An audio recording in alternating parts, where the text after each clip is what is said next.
rankų tam pasaulyje, arba, sakykime, net ir kažką pamiliuoja vaikui.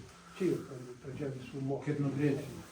Čia mokslas ir jokių būdų neprasidėjo, 7 klasės. Tai ką iki 7, ką mes gavom, nieko reiškia. Šiandien dabar yra tradicinis klausimas, mes tam namukė ten, kas nagiuką, mes uždavėm klausimą kelintų gimimų, mes norėtume čia sužinoti. Aš tik žinau, kad man jau ilgai 90 metų. 90. O gyvens 200, sako. O 200 metų, sako, kurs ir gyvens akmenį. Akmenį. Čia kovidinis paveikslas, 2 metus ir panašiai. Čia jau vos ne 2 metus sėdėjo. Tai toks sudėtinis? Kai nosis iškišti nelabai galėjai, tai jau... Gal koronai. Bet parodas rengia, tas planuoja kažko.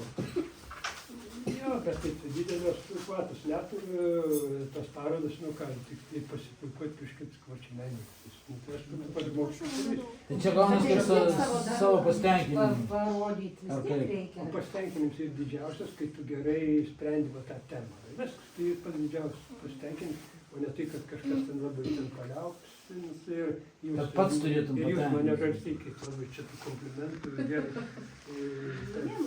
Istorinė siena, užbaigtas projektas. Matėt? Įdomu. 3 švinčių, tas stalas. Bet gerai, istorinė siena, tai reiškia, jūs ne tik piešėt, tapote, bet jūs su akmeniu. Akmuo, tai įtrenijuotas yra. Taip. Taip, tai čia yra jau visai kas visiškai priešingybė lyg tai. Nes akmenys skaptuoti ir piešti panašumų tai yra, bet tai yra detalės visai kitos yra. Visa kita technika. Iš tikrųjų, matai, sakykime, vyrui tokį pinzeliuką kilnuoti, tarkim, žiemos metu, aš ir normalus darbas. Reikia eiti. Vasaros metu einu prie akmenų, kilnuoju, dirbu, iš karto atsigaunu. Palaikyti formą. Taip, kraujuoju, geresnį viską.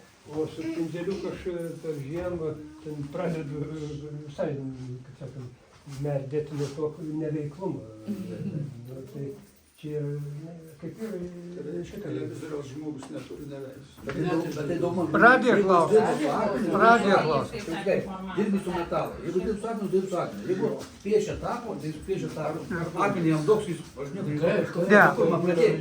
Tai čia yra vienas sritis, kitas ir iš čia jau... Mat, iš tikrųjų, kai kurios, sakykime, tapyba yra tokia plastiškesnė, galimas išreikšti. Panoramas, gylius, formas, skulptūrė, kaip labiau ribojas. Jie nėra tokia, ne kaip sviestas. Ten neturim tokių technologinių tokių galimybių, gal ten sugebėtų daug kas iš menininkų padaryti, jeigu būtų labai... Jeigu akmenį plastilinu padaryti. Aš suprantu, ta siena, man tai vau. Čia dar, aš suprantu, gali nupiešti dar keli žmonės, bet ten... Tu padarysi klaidą, ištaisi nepatrinsysi. Dulkių nepridėsi, tą kažko. Taip, čia galiu patrinti, galiu nulipdyti, galiu dar nupiešti, vėl priklijuoti, arba klijais. Ten viskas, ten klaida neištaisom. Nors ir čia, pavyzdžiui, jeigu dabar bandytum trinti, gan sudėtinga bus taisyti tą vietą. Vėl pritaikyti tą spalvą. Čia galima užtapyti viršų ir išdžiavinį, vėl tapai, o su skulptūra teisingai sako, ten jeigu nuskėlė... Tai ten nėra, bet tas, kad moters figūra, bet ten yra tų rėžių, šimtai rėžių, tokių ten viens gilesnis, vis kampas koks išlaikymas, viskas, ten žiūrėjai nesupranti, kaip tai gali. Bet dar ką aš noriu pasakyti, Antanas ir kuria su telefonu, galite Instagramą pažiūrėti, Facebooką jo, kokius jis kūrinius, kaip jis dar iškalb, šiaip, Antanas Adomaitis, užeikite Facebook irgi, pamatysit, kokie įdomių, mes juokų gaunam akmenį, pasidalinam, tai šakis, o ir plus dar yra parašęs mitą apie akmentikius, irgi apie akmentikių gėvį, o tenais papasakosim, Taip, kad mes čia turim... Unikumą, visom sritim, ne? Taip. Ir O, ja, tikrų sąlygų tikrai